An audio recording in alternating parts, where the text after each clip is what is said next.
Hi everyone, welcome to my channel Design with Rusbe. Continuing with CSWA Practice Problems, today we'll work on question 7.10. Let's take a look at this question. So in this question, unit of measurement is millimeter gram second. Like always, we need to ensure we are using the same unit of measurement in SolidWorks setting. Now, looking at this geometry, we have the 3D model, top view, front view, detail A, and right view. I'm going to first make the base of the geometry, which is this part. Then after that, I will focus on making this part of the geometry. Then I will focus on making the cutout, the triangular cutout that you can see in the corners. And eventually I will take care of other small details like holes and fillet and chamfers. So with this introduction, let's jump into SolidWorks and start modeling this part. In SolidWorks, first we need to check unit of measurement, and you can see that we have millimeter gram second, which is a correct unit of measurement. Now click on a sketch, and choose front plane. Because I have a semi-symmetric geometry, I click on center line and I make a center line just as a reference. Now I click on arc command and I'm going to make an arc shape like this. Click on line command and let's go to right, going up, going to here, and then I click on arc command again to make an arc shape. Awesome. So that's a rough 2D sketch. Now, according to the front view, the radius of this arc should be 30 millimeters. The diameter of this arc is 40 millimeters, which means that the radius should be 20. According to the right view, this distance should be 10 millimeters. And finally, distance between this edge and a mirrored side should be 135 millimeters. Awesome. So now I have this part of the geometry. I click on a sketch. I click on mirror entities. I select all these lines. For the mirror line, I click on this center line and I can see the preview. Click on OK, and that's it. So that's the base of the geometry. Now here, I need to add a feature.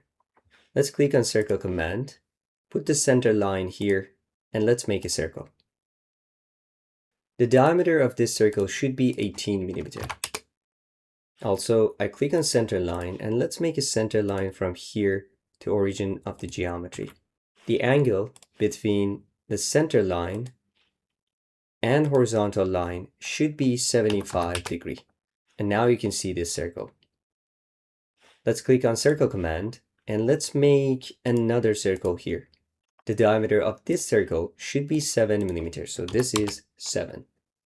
Awesome. So now we have a fully defined sketch.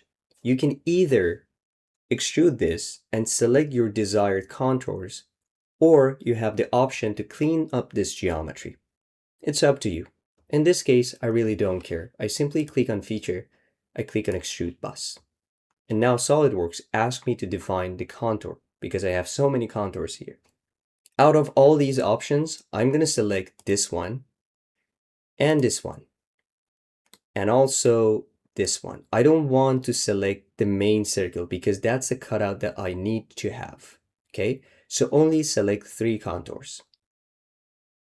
So now we have this, change the direction, and we need to extrude this for 52 millimeters. So change the distance to 52, click on OK, and that's it. So that's the geometry that we want to have. For the fillet, I will take care of that later. I don't want to focus it right now. Okay, so that's the first part of the geometry. Now let's focus on the wall that we have on the back side. So what I can do, I can click on a sketch, and here I'm going to select this surface. For making a wall, I click on arc command, I click on a center point, and I'm going to make arc shape like this. Of course, I also need these lines. So what I can do, because I have the geometry, I can click on convert to entities, and I select this line, this one, and this one. Click on OK, and now I have these lines. Let's click on trim entities, and let's clean this. And now you can see that I have a closed contour. Now let's click on a smart dimension. The diameter of this arc should be 125 millimeters. So this is 125 divided by 2 because it's a radius. Now, I can click on line command and I need a flat section on the top. So let's make a flat section. Click on this center line and let's make a line here. Let's click on this point, click on center line, click on this point and choose symmetric. Distance from this line and a bottom part of the geometry should be 60 millimeter. And all I need to do is to get rid of the top section. So click on trim entities and get rid of this part. And now you can see that I have a fully defined closed contour. All I need to do is to extrude this. Click on feature, click on extrude bus, change the direction. And for the width, I need 10 millimeter. Click on OK, and that's it. So that's the wall that I need to have. Awesome. So now I have the back wall. Let's focus on this part of the geometry. Click on the sketch, and choose this surface. Now here, click on line command and let's make a line here. Of course, I want to have a closed contour, so let's continue this and going back to the starting point. According to the top view, distance from this top wall and this point should be 30 millimeter. And distance between this point and origin of the geometry should be 70 millimeter divided by 2. And now I have a fully defined sketch. Click on feature, click on extrude cut, and let's go through all. Click on OK, and that's it. So now I have this feature. I can click on feature, click on mirror command. For the mirror face, I'm going to select right plane, and you can see the preview. Click on OK, and that's it. So now I have the feature made on both sides of the geometry. Okay, awesome. So now that we have the base of the geometry, it's time to focus on the small details like holes. Click on the sketch, and choose this surface. Here, click on circle command and let's make a circle. The diameter of this circle should be 8 millimeter. Distance between the center point and this point should be 25 millimeter. And distance between this point and origin of the geometry should be 100 millimeter divided by 2. And now click on feature, click on extrude cut, and click on OK. Okay, awesome. So now I have this hole. Before making it on the other side by using mirror command, I'm going to focus on the next hole, which is the one on the back wall. Click on a sketch, and choose this surface. Now here, first click on arc command and let's make a reference arc. So from the options here, choose for construction, just for reference. The diameter of this arc should be 95 millimeters. So 95 divided by 2 should be the radius. Now click on circle command and let's put a center point of the circle right on this arc. The diameter of this circle should be 12 millimeters. Click on center line and let's make a center line here. And click on the smart dimension and let's add angle here. The angle that we need here should be 50 degrees. And now you can see I have a fully defined geometry. Click on feature, click on extrude cut, and click on OK, and that's it. So that's a hole that we need to have on a back wall. Awesome. So now we have these two holes. All I need to do is to use mirror command to make it on the other side of the geometry. So click on feature, click on mirror command.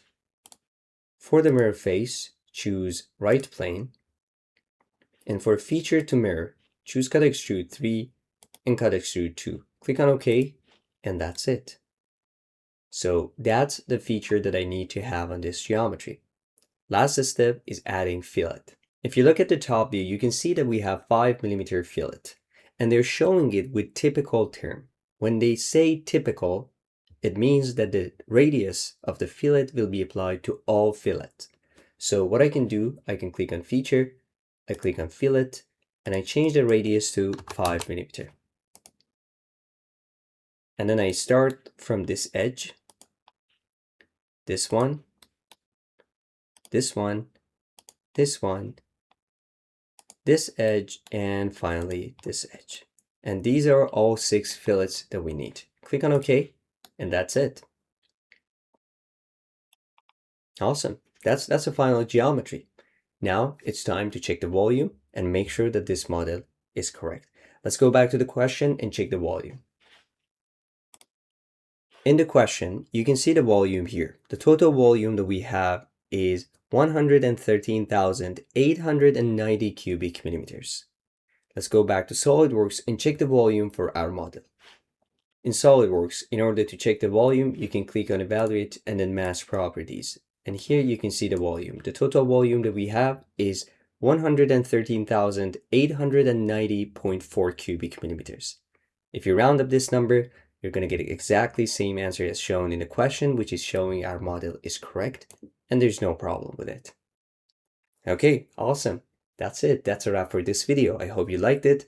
If you have any questions or comment about this video, please leave comments down below. Thanks again for watching.